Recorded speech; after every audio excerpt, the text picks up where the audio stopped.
अस्सलाम वालेकुम guys, welcome back to my channel. कैसे हैं आप सब? उम्मीद है आप सब ठीक ठाक खुशबाश मज़े में होंगे। तो गाइस आज ब्लॉग शुरू करने से पहले आप लोगों से एक रिक्वेस्ट है कि प्लीज़ जिन लोगों ने अभी अभी मेरे चैनल पर विज़िट किया है उसको सब्सक्राइब करें, मतलब मेरे चैनल को सब्सक्राइब करें, वीडियो को शेयर करें, लाइक करें और कमेंट भी करें। तो गाइज़ आज जो था ना, मॉर्निंग से मौसम बहुत मज़े का हो रहा था। मैंने वैसे जब से व्लॉगिंग स्टार्ट किया ना, तब से पता नहीं क्यों हर वक्त हैदराबाद का मौसम अक्सर जो है ना मज़े वाला रहता है। तो मतलब बारिश होती रहती है। पहले तो भई नहीं होती थी, अब होने लग गई है। तो ख़ैर अब मैंने जनाब ये किया था कि हम लोग लास्ट नाइट गए थे, मैं और हस्बैंड, और हम लोगों ने जो है वो अपने बेटे के लिए ना, मैंने उसके जो है वो न्यू स्कूल शूज़ लेने थे क्योंकि पुराने उसके बहुत छोटे हो गए थे। प्रॉब्लम होती थी ना उसको पहनने के लिए। तो उस टाइम मैं लेकर आ गई उसके शूज़, और वो मैंने घर आके जो है ना वो थोड़ा-सा ध्यान दिया, तो वो मैंने देखा कि वो लेसेस वाले थे। तो मुझे लगा नहीं यार, ये छोटा है, अभी कहाँ से लेसेस ये बांध सकता है, अगर स्कूल में खुल जाए तो इसको चेंज करवाना चाहिए। तो बस गाइस अब ये था कि मैंने कहा उसको चेंज करवा लूँ, और बच्चे रात में सोए थे बहुत देर से। तो मॉर्निंग में भी वो तकरीबन 2 ढाई बजे के करीब उठे थे क्योंकि वो बहुत देर से सोए थे ना। तो मैं उठ गई थी जल्दी और मौसम भी अच्छा था। तो मैंने कहा चलो जी हम लोग शूज़ जो है वो चेंज करवा लें। तो मैं निकल गई रिक्शा पे अकेले, क्योंकि करीबी शॉप थी, इतना दूर नहीं था। लेकिन अब आप यकीन करें कि रास्ते में एक ऐसा हादसा हुआ ना कि जनाब मैं तो पूरी काँपने लग गई। अभी देखिए हुआ क्या है, मैं आगे चल के आपको बताती हूँ कि क्या हुआ मेरे साथ।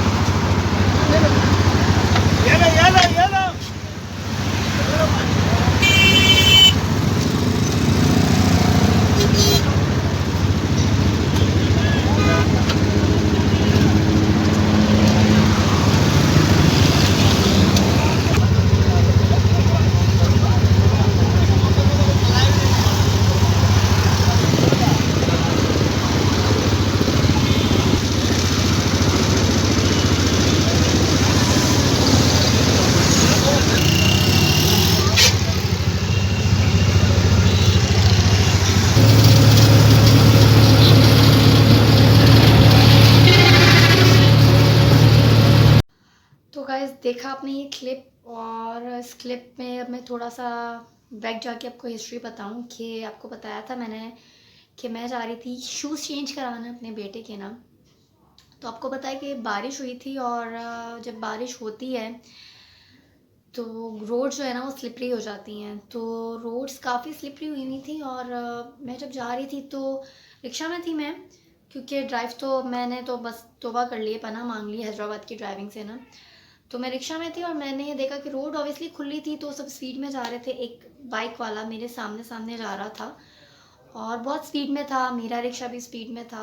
तो बाइक वाला जो है ना, मैंने देखा कि वो अनबैलेंस हुआ है। अब उसके पीछे एक फ़ीमेल बैठी हुई थी, पता नहीं वो उसकी बहन थी या उसकी वाइफ थी, कौन थी।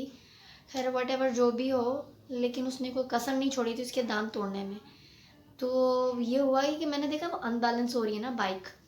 तो मुझे लगा कि ये सही है, संभल जाएगा, लेकिन कोई पाँव नीचे रख के ना दोनों रोक लेगा बाइक को। अब लेकिन मुझे पता नहीं है बाइक का क्या सिस्टम होता है। तो खैर वो मैंने देखा गैप ना बाइक का और रिक्शे का बहुत कम हो गया। बाइक वाला भी स्पीड में था, रिक्शे वाला भी स्पीड में था। खैर बाइक ने जब अनबैलेंस हुई तो रिक्शे वाला उसके बहुत करीब जा चुका था। तो अब मैंने देखा कि बाइक जैसे यूं स्ट्रेट जा रही थी, एकदम वो लड़की गिरी, और मुझे लगा कि बस अब अल्लाह खैर करे। वो लड़की का जो फेस था ना, वो बाइक के बिल्कुल पिछले व्हील के अंदर घुसा हुआ था, और लड़की गिरी और घसीटती हुई जो है ना वो साइड में गई। साइड में से कि बाइक वाला यूं जा रहा था, एकदम उसने यूं जो है ना वो कच्चे में उतारी, और रिक्शा भी अगर स्ट्रेट जाता तो उसको लगती। रिक्शे वाले ने भी एकदम टर्न किया जिसमें मैं बैठी हुई थी। अब रिक्शा भी अनबैलेंस हुआ, लेकिन खैर ये है कि वो जाके एक पत्थर से टकराया और रुक गया। और जो है वो बाइक में भी जो वो लड़की जो गिरी हुई थी वो जाके जब कच्चे में रुकी रुकी वो भी बाइक ना, तो लड़की जब उठी तो मुझे लगा कि बस इसका तो मुंह जो है ना वो लहूलुहान हो गया होगा, खुदा ना खास्ता। लेकिन अल्लाह का शुक्र कि बच गई वो जब उठी तो बेचारी घबराई भी थी। वो पत्थर पे बैठी, मैं उतरी, टांगे तो उस टाइम मेरी भी बहुत काँप रही थी, क्योंकि रिक्शा अनबैलेंस हुआ था और रिक्शा भी उलट सकता था। अल्लाह ने बचा लिया मुझे भी और उसको भी। तो ख़ैर मैं उसके पास गई, अब मैंने उससे पूछा आप खैर खैरियत से हैं, लगी वगी तो नहीं है? तो वो सिंधी में बेचारी बोली थी ना, थोड़ी लगल आए मुखे, ये वो जो भी बेचारी बात करती है सिंधी में, जैसे बोलते हैं जो सिंधी वाले लोग जो है ना। तो खैर वो ये था कि फिर लोग बहुत जमा हो गए तो मुझे ऑकवर्ड लग रहा था, फिर मैं अंदर आके रूम अपना रिक्शा में बैठ गई। अब आप यकीन करें कि टांगे मेरी जो है ना, मैं जब तक घर नहीं पहुंची मैं काँप ही रही थी, कि अजीब सा कुछ था, खुदा न खास्ता रिक्शा उलट जाता, या उस लड़की को तो अल्लाह ने बाल बाल बचाया। तो बस गाइस, अब ये मेरा था छोटा सा एक्सपीरियंस, मैंने कहा आप लोगों से शेयर करूं, लेकिन एक एक्सपीरियंस के साथ साथ जो है ना, एक ये सबक भी है सबके लिए। बाइक चलाने वालों के लिए भी सबक है, कार चलाने वालों के लिए भी सबक है, रिक्शा वालों के लिए, सबके लिए, कि काइंडली मेहरबानी करके अपनी ज़िंदगी को ये ना समझें कि कार्टून है, आप गिरेंगे तो लगेगी नहीं, मरेंगे नहीं। हल्की चलाएं, हर चीज़ 15 मिनट लेट पहुंच जाएं, 10 15 20 25 मिनट पहले निकलें, टाइम से पहुंचें। ये नहीं कि आप टाइम पे निकलें और भगदड़ मची हुई है। तो बस आहिस्ता चलाएं, अगर आप देर से भी निकले हैं ना तो भी आहिस्ता चलाएं, क्योंकि आप अल्लाह के पास पहुंचने से अच्छा है कि आप अपनी जगह पे पहुंचें। तो बस अल्लाह ताला, मैं बोलती हूँ माँ बाप को भी जो है ना वो थोड़ा सा अपने बच्चों पे नज़र रखनी चाहिए, क्योंकि मैं देखती हूँ हैदराबाद में छोटे छोटे से बच्चे यूं यूं बाइक्स उछाल रहे होते हैं ना, डर लगता है देख के कि खुदा ना खास्ता मुझे लगता है अपने दांत भी तोड़ेंगे और दूसरों के भी तोड़ेंगे। तो रहम करें अपनी ज़िंदगी पे, अपने माँ बाप के लिए भी मुसीबत ना क्रिएट करें। और एक और बात ये कि हैदराबाद में जो है ना, सिंध में पुलिस वाले बस ऊँगते रहते हैं, बैठे रहते हैं। उनको चाहिए कि मेहरबानी करके ऐसे कोई बच्चे देखें, चालान करें, फ़ौरन फ़ौरन पकड़ के चालान करें, ताकि वो माँ बाप को भी पता चले कि जब पैसे भरने पड़ते हैं ना, तो फिर वो जब जेब थोड़ी हल्की होती है तो बच्चों को भी डांटेंगे और नज़र रखेंगे और बच्चों की ज़िंदगी भी महफूज रहेगी। सिंध में ऐसा बहुत होता है, मैंने हैदराबाद में बहुत देखा है, इस्लामाबाद में नहीं होता। मैं वहाँ से बिलोंग करती हूँ और मैंने नहीं देखा वहाँ पे किसी भी छोटे बच्चे को कार चलाते हुए या बाइक यूं यूं करके उछालते हुए, क्योंकि वहाँ पे है ही नहीं है सिस्टम। वहाँ पे CNIC बना होता है तो ही आपको जो है वो गाड़ी अलाउड होती है चलाना, अदरवाइज़ नहीं होती है। और अब यकीन करें वहाँ पे इतने लंबे लंबे टर्न्स हैं, कोई यहाँ पे अगर कोई आगे जाके आपको मुड़ना है तो वो बीच में से कट नहीं मारते, वो लॉन्ग आगे जाके जो उनका यू टर्न होता है वहाँ से वो अपना टर्न लेते हैं। तो बस जनाब, अब यही था कि मेहरबानी करें अपनी ज़िंदगी पे, दूसरों की ज़िंदगी पे, और सबका ख्याल रखें, गाड़ी आहिस्ता चलाएं।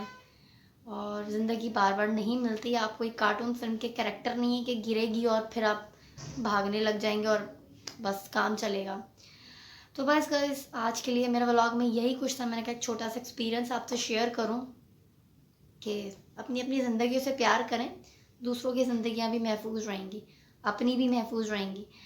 तो बस जनाब, आज के लिए मेरे व्लॉग में यही कुछ था। और चलते चलते एक रिक्वेस्ट दोबारा, जिन लोगों ने मेरे चैनल को अभी तक सब्सक्राइब नहीं किया है, अभी अभी विज़िट किया है, काइंडली सब्सक्राइब कीजिए और वीडियो को कमेंट भी किया कीजिए, कमेंट किया कीजिए, पता चले वीडियोस में क्या अच्छा है क्या बुरा है और क्या ओपिनियन है वीडियो के बारे में। और लाइक भी कीजिए और शेयर भी कीजिए और सब्सक्राइब तो ज़रूर कीजिए प्लीज़। और मेरी तरफ से आज आप सबके लिए एक मेरा ये एक्सपीरियंस था जो मैं शेयर कर रही थी। और बस अल्लाह हाफ़िज़, अपना बहुत ख्याल रखिएगा, दुआ में याद रखिएगा। अल्लाह हाफ़िज़।